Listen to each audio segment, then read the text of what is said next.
Zee 24 तास एक पाऊल पुढे। आणि लहान मुलं आणि इतिहास यांचं जवळचं नातं आहे।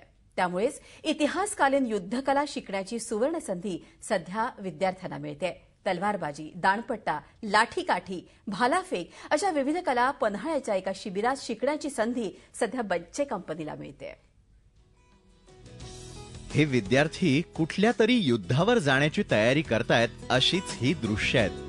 खरं तर वर्षभर अभ्यासाची लढाई लढून थकलेले हे विद्यार्थी इतिहासकालीन युद्धकला शिकण्याचा आनंद घेतायत। कोल्हापुरातील शंभूराजे मर्दानी खेळ विकास मंचाच्या वतीनं पन्हाळ्यात हे प्रशिक्षण विद्यार्थ्यांना दिलं जात आहे। दांडपट्टा, भाला, तलवार, धनुर्विद्या, रायफल शूटिंग, हॉर्स रायडिंग, गिर्यारोहण आदी कलांमध्ये ते पारंगत होत आहेत। जेव्हा खरोखर रॅपलिंग केलं जातं तेव्हा पोटात गोळा येतो आणि डोळे भिरभिरतात।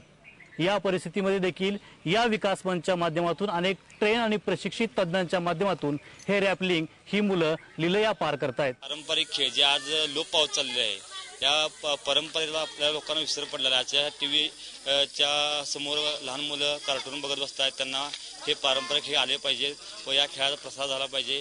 त्याचा प्रसार करण्यासाठी या ठिकाणी या पन्हाळगडावरती ऐतिहासिक ठिकाणी आपण शिवकालीन युद्धकलेचे शिबिर आयोजित केले आहे।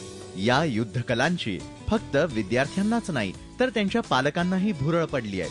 ह्या शिबिरामध्ये घालणं खूप महत्त्वाचं आहे आणि ह्या शिबिरामुळे ते लाठी, दांडपट्टा हे सगळे शिकून ते पुढे त्यांना उपयोगी आहे। मला हॉर्स रायडिंग, रायफल शूटिंग, धनुर्विद्या, लाठीकाठी, परत गिर्यारोहण या सगळे खूप खेळ शिकायला मिळतात। खूप आवडतं इकडे राहायला, असं वाटतं घरीच नको जायला, इथे खूप आवडते।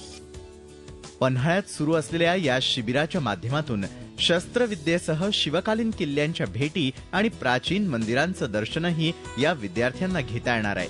त्यामुळे पुस्तकात वाचलेला इतिहासाचा ठेवा त्यांना प्रत्यक्ष डोळ्यांनी पाहता येणार आहे। झी 24 ताससाठी कोल्हापूरहून दीपक शिंदेसह विशाल पाटील, मुंबई। झी 24 तास एक पाऊल पुढे।